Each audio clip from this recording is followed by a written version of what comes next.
धैनी औरी चंदन लाले चल मैया के आगमन भइल पंडाले मैया के चल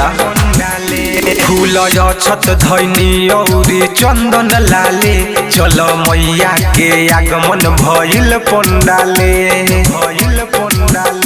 संगे पूजल जाई उनका पहिया के चलू आरती उतारू सखी शारदे मैया के चलू आरती उतारू सखी सरस्वती मैया के शारदे मैया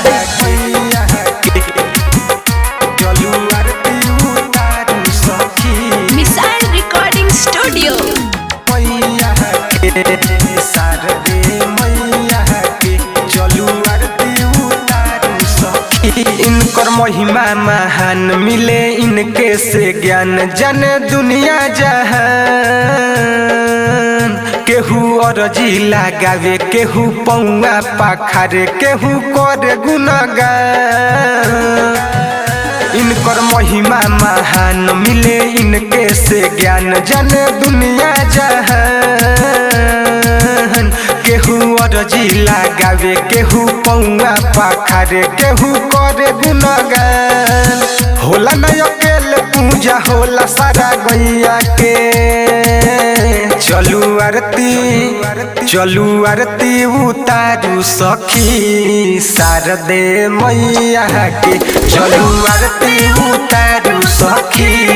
हंस वाली मैया के हंस वाली मैया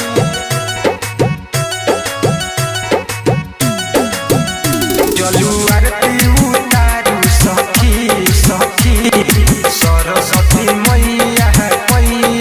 के सबके बिगड़ी बनावस सुतल भगिया जागावस सबके बन जाला काम कहे मिठू मिसाइल साल भर पबारी आइल तनी बतिया लमान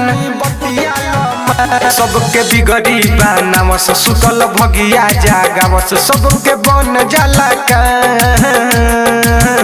कहे मिठू मिसाइल साल भर पबारी आइल तनी बतिया लमान लिख लग दिया गोलू हो खेली सहैया के